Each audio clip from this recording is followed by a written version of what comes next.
comment le général Maël est mort? Qui a tué le général Maël? La communication de la mort du général Maël a été reçue par le lieutenant-colonel Barafound qui était l'opérateur du président à Bado. Et il m'a appelé. Il m'a dit, vous savez que le général Maël est mort? J'ai dit, mais il s'agit de quoi? Il dit, mais oui, il est mort, on a tiré sur lui. Bon. D'après les éclaircissements que nous avons eu, ça c'est moi qui vous l'ai dit, il devrait y avoir un officier supérieur de la DSP, Division spéciale présidentielle, qui a tué sur les généraux. C'est qui? Je ne sais pas vous les dire, mais excusez-moi, je ne sais pas vous les dire. Il est en vie? Est-ce que, moi je ne suis pas à Kinshasa, moi, je ne sais pas, il y en a beaucoup qui sont morts. Est-ce que ce n'est pas Kongolo qui a tué non, non, loin de là. Ça, je vous dis, monsieur, non. C'est pas le capitaine Kongolo? Kongolo venait voir le problème du général Maël, parce que c'est le général Maël qui l'a appelé, qui l'a téléphoné, qui a dit, je suis ici, mais les militaires de la DSP ne veulent pas que je puisse sortir. Pourquoi Maël était venu au Kachati? Pourquoi? Vous voyez, c'est ça la question que vous allez me poser. Maël était venu au Kachati si la décision du Premier ministre, qui était le général Ikoulia. Maël a attendu que ça ne marchait plus. Alors, il était obligé de venir dire aux militaires de Kachati, ne vous révoltez pas, restez calmes, malgré vos chefs sont partis, mais nos amis de Afdel arrivent. Je sais comment est-ce que nous allons nous organiser pour qu'on puisse arranger l'armée et mettre les structures de l'armée en ordre. Vous voyez, c'est ce qu'il était venu dire. Mais dès son entrée, il a trouvé le général Ouezago qui était là-bas, qui était resté, parce que le général Djimbe était parti. Alors quand il a trouvé le général Ouezago l'a réussi quand même. En venant vers notre corps de garde sortie principale, de là, il y a un officier qui a commencé à crier, regardez le général Maël, il vient encore de Kachat pour dire ça, pour nous amener, pour qu'on puisse nous tuer, tout ça. D'office, il a tiré sur le général Maël. Vous comprenez? Sur la tête. Vous voyez, première balle. Le général était tombé, le général Ouezago était à côté. Le général Ouezago voulait intervenir, ça n'a pas tenu. Bon, que voulez-vous? Bon, ça, je vous dis, ce sont des informations que nous avons données au président, sûr. Et ça a été venu du général Ouezago lui-même. Vous voyez, c'était comme ça. À Gbadolité, qu'est-ce qui s'est passé? Nous sommes arrivés à Gbadolité le 16, quoi. Le même 16. Voilà, le même 16. Mais il y avait le fils du président qui était à Brazzaville. Il y avait aussi sa cousine, maman Francisca, la femme du général Boulogne, qui était aussi à Brazzaville. Si je ne me trompe pas, ma femme et mes enfants aussi étaient là. Parce que j'ai appris ça après. Parce que je suis père de 9 enfants avec ma femme. Alors, il y avait une grande famille, toute une famille là-bas à Brazzaville. Alors, Kongolo avait envoyé un message à son père. Il a dit, mais papa, nous sommes ici, il n'y a plus moyen. On va arriver à Gbado comment? Eh bien, le président a appelé mon frère, le colonel Motoko. Il lui a dit, cherchez Ngani, on va lui d'aller chercher les pilotes de l'avion présidentiel, pour qu'ils partent aller chercher la famille qui traîne à Brazzaville. C'est là, c'est le commandant Mukandila. C'est le commandant Mukandila. Moi, je pense que j'ai même sa signature ici, la signature du commandant Mukandila. J'ai ça ici. Il vous a signé un document? Il m'a signé un document de 13 000 $ pour les problèmes de tarmac, pour les problèmes on appelle ça quoi? Kalbila Foul, je ne sais pas toi tu es. Pour charger, voilà. J'ai ça, 13 000. Avec détail là-dessus. J'en dispose avec moi ici. Alors, qu'est-ce qui s'est passé? Je suis parti à l'hôtel, je les ai vus, j'ai dit, commandant, vous devez vous arranger, vous devez décoller pour Brazzaville, aller chercher Kongolo, capitaine Kongolo et maman Francisca et toute la famille qui traînait là-bas. Commandant Mukandila qui me dit, nous on n'a pas l'argent pour aller payer les tramacs, tout ça le problème. Va demander l'argent au président qui nous donne cet argent. J'ai dit, il faudra combien? Eh bien, il me dit, bon, écoutez, il a commencé à... J'ai le plan ici, son écriture est là, sa signature est là. il me dit, bon, il nous faut au moins 10 000 dollars. Je suis parti, j'ai appelé le président au téléphone, parce que son numéro était numéro 15. Excusez-moi de vous dire ce secret aujourd'hui. Oui. J'ai appelé le numéro 15, le président qui me dit, oui, mais je dis, mais le commandant demande autant pour des problèmes de carburant, ainsi de suite. Pose la question à votre maman, maman Bobila Dava, maman présidente, elle va te remettre de l'argent. J'ai posé la question à maman présidente, Bobila Dava m'a mis 13 000 dollars. Je suis venu avec, j'ai remis au maître de commandant mon candidat. Il m'a signé un papier qui est ici, qui est là, avec le détail. Il m'a dit d'ailleurs, les justifications, le reste de l'argent, nous allons venir vous remettre ça. Et ils ont décollé, ils sont partis. Arrivés là-bas, je ne sais pas, je ne peux pas témoigner ce qui s'est passé à Brazza. Il me semblerait que dès leur arrivée, ils ont dit, écoutez, Mobutu n'est plus chef de l'État, nous, l'avion, c'est l'avion du Zaïre, on laisse ça ici, on laisse pour le président qui vient. Alors, l'avion était bloqué. Alors, vous quittez maintenant Guadeloupe comment? Avec quel avion? Ça, c'est une longue histoire, mon cher frère. C'est une longue histoire. Excusez-moi un peu de prendre mon verre d'eau. Dans la panique générale, vous devez quitter. Et c'est une catastrophe d'ailleurs tout d'abord. Oui, vous me posez la question de notre départ de Bado pour Togo. Mais c'était une catastrophe, mon frère. C'était vraiment une catastrophe. Vous savez, chaque mois, les commandants de la DSP désignaient une unité, c'est-à-dire un bataillon, pour partir à Bado, le bateau de la DSP, pour assurer la sécurité du président pendant son séjour à Bado. Et cette fois-là, le commandant d'opération, c'était le colonel Ndoma. Le colonel Foul Ndoma. Il était BM, hein, le colonel Ndoma. Breveté d'état. Je ne sais pas, il paraît qu'il est mort, je ne sais pas si vous êtes au courant. Aucune idée. Bon. Alors, les commandants place, c'était le lieutenant-colonel Lukanga, un ami qu'on a étudié ensemble avec lui en Israël. À un moment donné, cette unité devrait partir, aller faire ce qu'on appelle chez nous une défensive, c'est-à-dire attendre l'ennemi, quoi. Je ne sais pas si vous allez connaître le terme que je vous parle ici. Alors, cette unité était partie vers Yakoma. Yakoma, ça fait au moins, bon, une centaine de kilomètres de Badolite. Mais la nuit du 17 au 18, nous avons attendu. Le président lui-même est sorti, malgré qu'il était souffrant. Des bruits des armes. Des coups de feu, on tirait partout.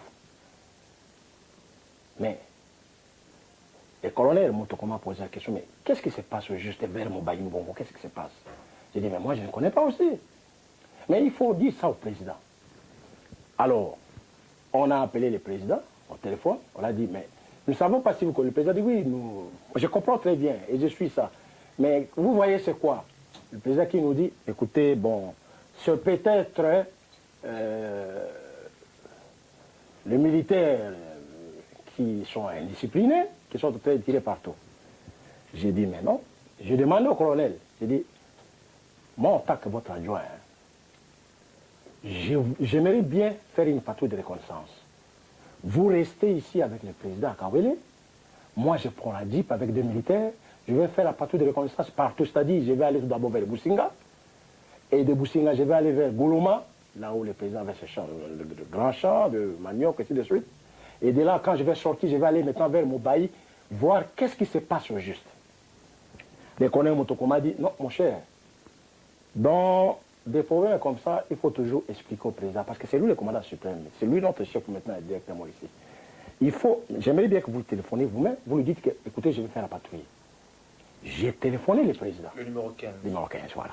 J'ai appelé le président.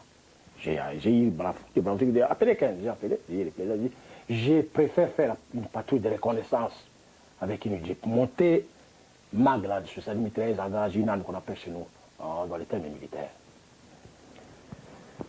J'ai pris avec moi mon garde du corps, Le président n'a pas été d'accord. Hein. Le président avait refusé. Le président a dit, Ngani, je ne veux pas que tu partes là-bas. Tu restes là où nous sommes. S'il s'agit de nous tuer, j'aimerais bien qu'on vienne nous tuer, nous tous ici. Ne bouge pas à Kawele.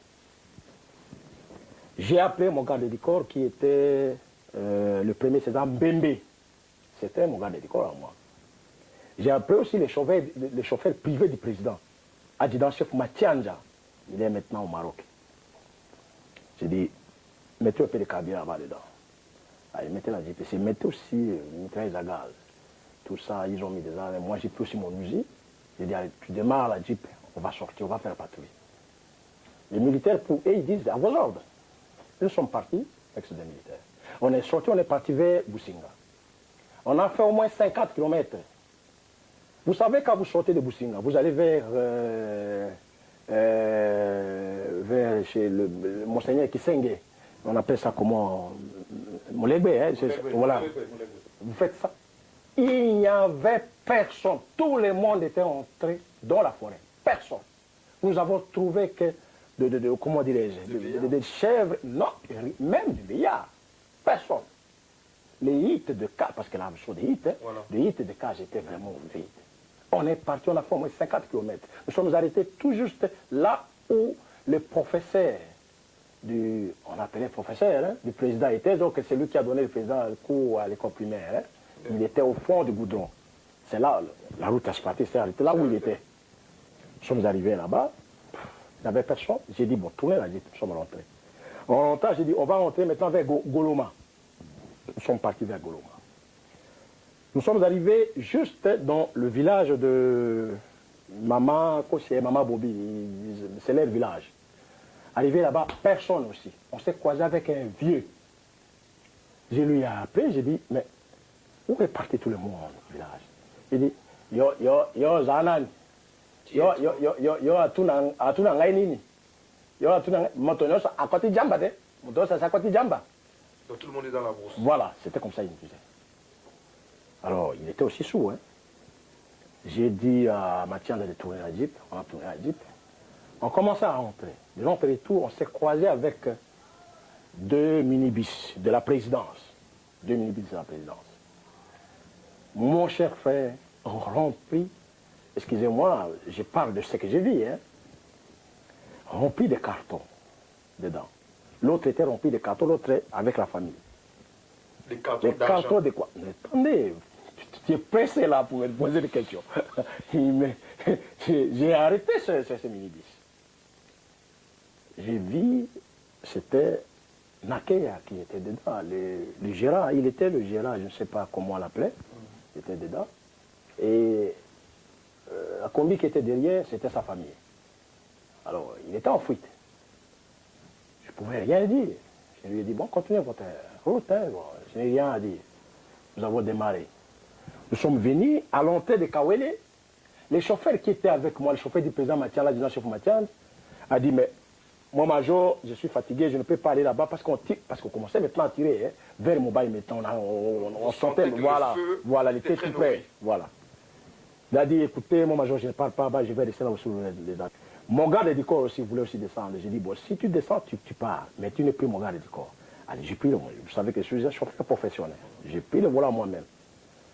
Mon chauffeur, mon garde du corps. À côté, nous sommes partis pour la ville de Bado, Mobile, pour connaître au juste qu'est-ce qui se passe au juste.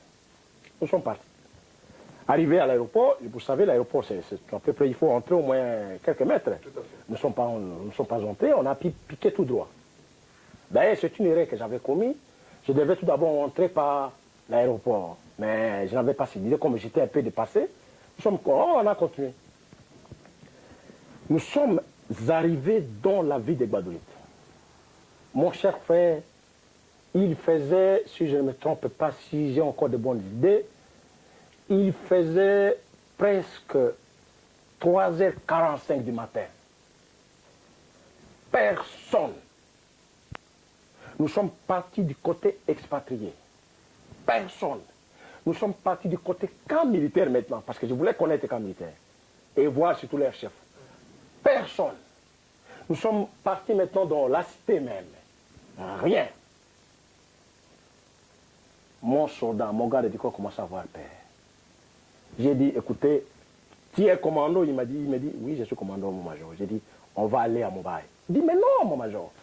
Écoutez comment est-ce qu'on tire là-bas. On va nous tuer. J'ai dit, ben, nous allons partir. Et on a pris la route. Vous savez, quand vous quittez la ville de Bado, vous traversez une rivière, la région du président, et vous continuez droit, il y a un cimetière. On a dépassé le cimetière, nous sommes partis. Et si vous dépassez ce cimetière, il y a une rivière qui revient encore. Et après cette rivière, il y a la maison des Wazabanga, qui était mort, tout ça, là, les frères de je ne sais pas où. On a continué. De là, nous sommes arrivés tout juste à 3 km de Mumbai. De 3 km de Mumbai, on s'est rencontré avec le militaire, non militaire à nous de la DSP, qui décrochait pour rentrer maintenant. Et leur cri était quoi? Qu'est-ce qu'il parlait?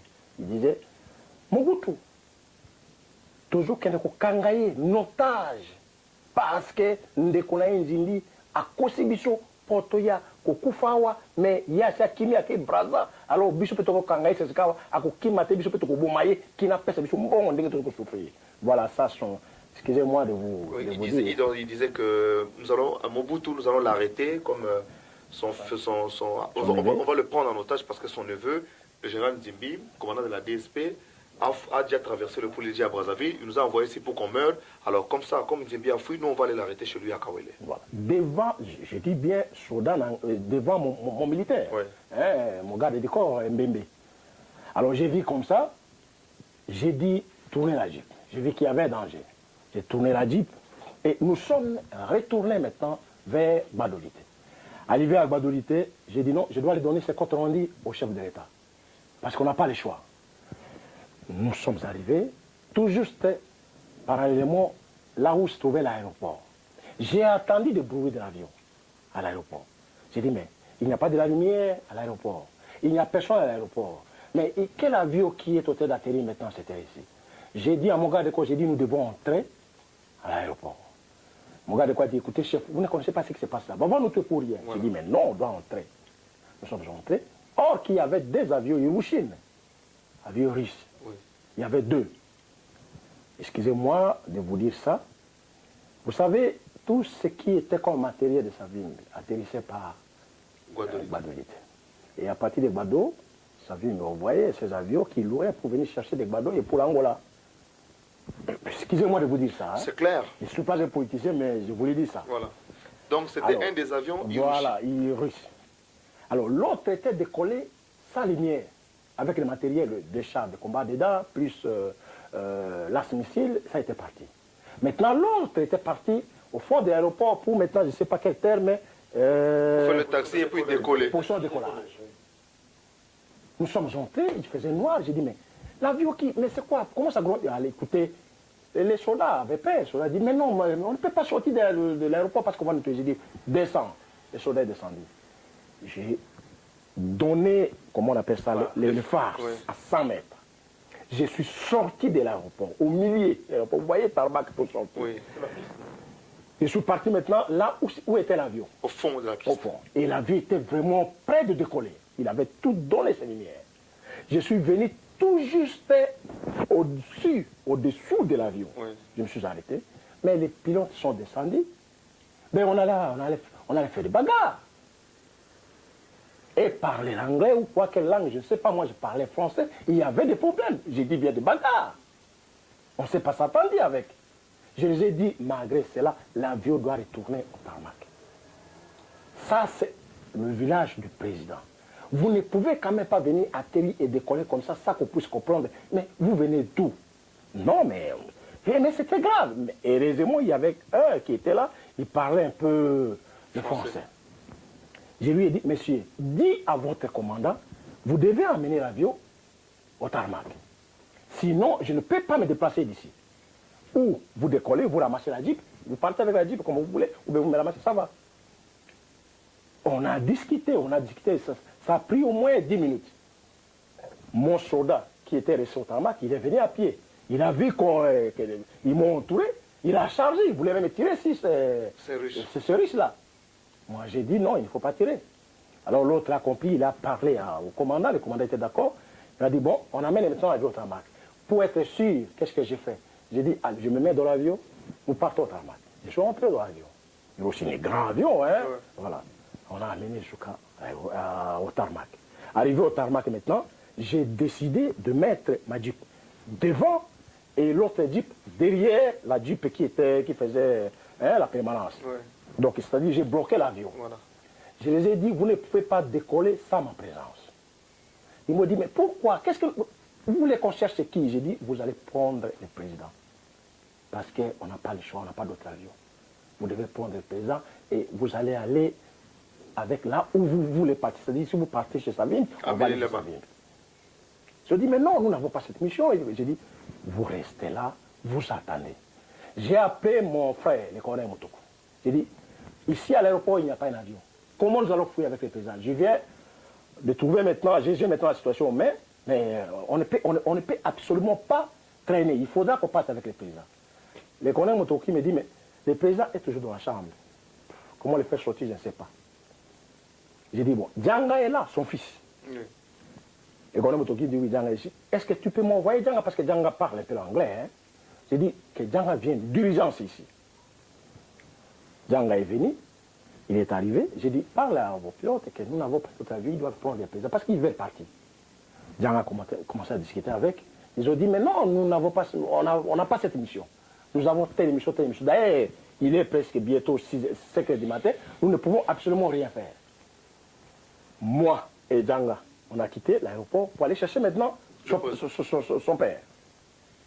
Nous sommes arrivés à Kawele.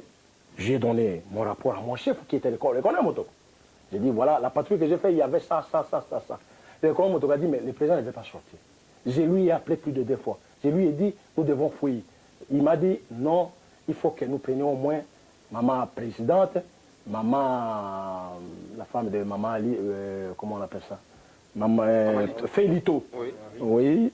Et maman, sa cuisine, maman Kosia. On peut peut-être fuir avec.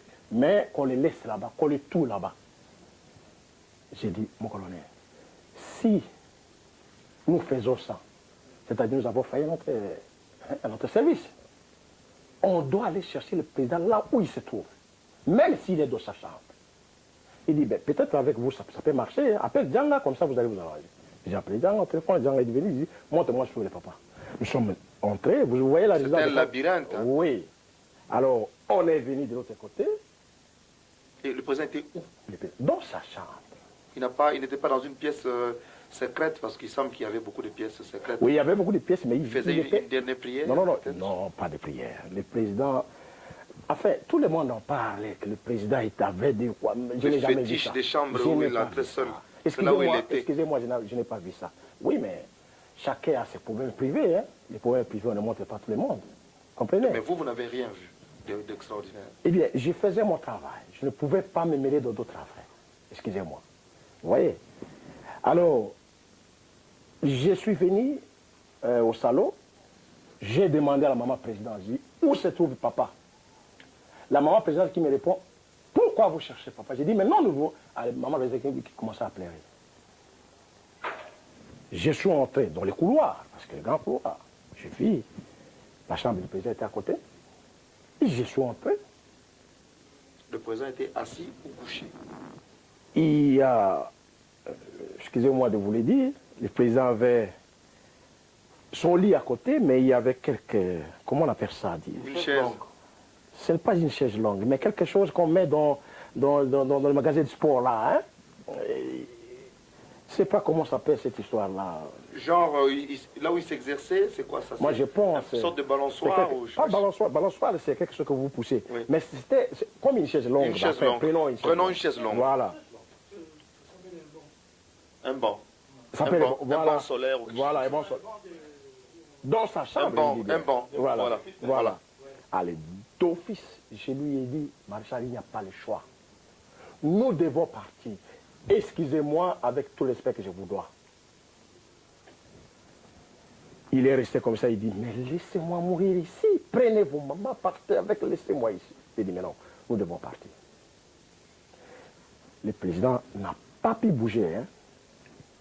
Si vraiment les gens sont sérieux, si vraiment l'épouse du président est honnête, elle n'a qu'à témoigner. Le président avait mis son boubou comme son boubou sans cinglé à l'intérieur. Vous comprenez? Il a mis aussi son pantalon avec le soulier, sa chaussette. Nous sommes sortis avec. Vous l'avez tenu parce que... Mais oui, je l'ai tenu. Nous sommes sortis avec. De là, j'ai dit à mon chef qui était le colonel Motoko, je ne perds pas le temps, je pars voir si l'avion a pu démarrer. Je vais voir, je vais vous attendre là-bas. Parce que les militaires qui viennent, ils sont déjà à Agbado. Oui, ceux qui viennent pour l'arrêter. Bon, pour l'arrêter, ils sont déjà à Agbado. Alors c'est dangereux. Le colonel Motoko dit, allez, précède-moi vite, fais vite, Ngani. J'ai pris la jeep, allez, je vais retourner. En retournant, effectivement, les militaires venaient. Ils sont rentrés. Motoko qui était au volant, c'est Motoko qui a conduit le président dans sa voiture Mercedes. Et Djanga qui était comme convoyé. Le président derrière. La maman présidente voulait hésiter. Hein, vous savez, les femmes discutent beaucoup. Hein, mais je pense que d'après le colonel Motoko qui me disait, le docteur Biamou est parti prendre la maman présidente des forces et les amis de la voiture. Ils sont arrivés. Arrivés à l'aéroport, mais c'était catastrophe. Vous savez, Hiroshima, c'est un avion qui est comme C-130. Hein. Il fait descendre, comment on appelle ça, rame et arrière. Tout arrière. Ça. Alors, ces Mindélé-là ont essayé de soulever un tout petit peu. Bon, ça ne tenait pas. Ouais. J'ai dit de faire descendre là-bas, descendre ce rame, et il y avait déjà un camion Réo avec des munitions dedans, plus l'asmicide dedans. J'ai dit descendre l'asmicide pour qu'on puisse mettre la voiture présidentielle. Parce que le président ne pouvait pas descendre. Oui, parce que le président ne pouvait pas descendre. Et là-dedans, on n'avait pas de chaise. C'était un avion cargo. Ouais. Vous voyez? Alors on a mis... comme on a pu le voir sur la photo de l'avion. Oui. Donc, vous voyez comment ça a été dans les catastrophes. Comme si les gens sont debout, mais voilà. C'est dans un avion. C'est dans les catastrophes. Vous voyez? Alors, dès là, on a mis les gens, tout ça, les problèmes, on a essayé de... On avait même oublié la grande sœur de la maman présidente, maman Marie, la femme de Lito. On avait oublié que lui résidait à la cité. Et c'est à partir de là où nous sommes embarqués pour prendre maintenant le départ vers Togo. Et les pilotes se demandaient où nous allons partir. Et le plan de vol a été fait en l'air. Qui a dit qu'il faut aller au Togo? Ben, le président maintenant, c'est lui qui a... Parce que lui, il s'attendait à l'avion du président Yadema. Parce qu'il avait contact avec le président Yadema. Lui, le président. Il disait, Yadema va nous envoyer un avion à 6 heures. Non, il a dit, l'avion va arriver à 5h30. On a attendu, à 5h30, l'avion n'était pas là. Ben, c'est là où le président a compris qu'il n'y avait pas un avion. Et quand nous sommes atterris à Lomé, l'avion du président Yadema était fermé complètement. Ça n'avait même pas le choix de voler pour venir chez nous. Oui, et c'est là où on s'est croisé avec le conseiller spécial Mbanda. C'est lui qui était parti chez le président Yadema pour négocier les problèmes de... Je ne peux pas vous en parler de ça, je ne connais pas la politique. Voilà. Donc, bref, le président Mobutu ne voulait pas partir de Guadeloupe. Normalement. C'était un militaire. Hein? Alors, vous arrivez là-bas, passons l'étape, c'est la débandade, vous arrivez au Maroc. Et on a tiré tout d'abord, excusez-moi. Ah, on a tiré sur... Quand on a décollé, on a tiré sur nous. Hein. Quand on a décollé, on a tiré sur nous. Vous avez parlé quelque chose là, pour les militaires, quand même, bien. Oui. Voilà. Et quand le président est entré dans l'avion, tout un bataillon de gens sont entrés dans l'aéroport. Avec des armes et tout ça, les problèmes là. Pour le tuer ou pour l'arrêter? Nous avons appris que le président est ici, il veut prendre cet avion. Nous voulons les voir, tout ça. Moi, vous savez que je suis descendu à Lomé en tenue militaire. J'étais descendu à Lomé en tenue militaire.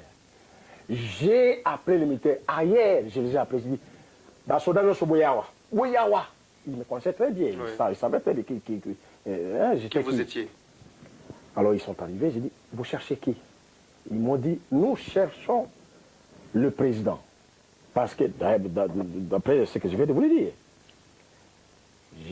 malgré, je prie, hein, mais j'ai trompé les militaires ce jour-là. J'ai dit aux militaires, écoutez, Ce que vous avez fait, c'est bien. Vous êtes resté pendant des jours et des jours. Vous n'avez pas mangé. Vous avez souffert du fait là-bas. Mais vous êtes venu ici. Au moment où je vous parle, votre commandant d'opération, c'est qui? Il dit, colonel Ndoma, colonel Ndoma. J'ai dit, bon, voilà. Tout à l'heure, le président a remis au colonel Ndoma autant d'argent, autant de cartons à ma présence. Il a mis ça dans sa jeep. Le président a dit qu'il puisse venir avec ces cartons pour vous distribuer, pour que vous puissiez vous reposer, donner à vos femmes et arranger, parce qu'il y avait au moins 6 hélicoptères à l'aéroport là, hein, que les choses, Savimbi avait commandé, qui était à Guadeloupe. Vous voyez les avions qui sont là? Je dis oui, nous voyons mon major. J'ai dit bon, ce sont les avions que le président a commandés. D'ailleurs, dès que vous allez voir vos femmes, vous les donnez l'argent que le président vous a donné, je viendrai moi-même vous rassembler et vous venez, on va entrer dans les hélicoptères, nous allons partir, on va nous larguer partout et on va prendre des positions pour attendre l'ennemi. Les majors Ngani ne trompez pas, c'est un homme honnête, il nous a toujours aidé. Rentrons avant, allons chercher un homme, allons chercher. Alors, tout le monde commençait à se retirer pour rentrer. Voilà comment est-ce que ça a été le problème. Vous voyez,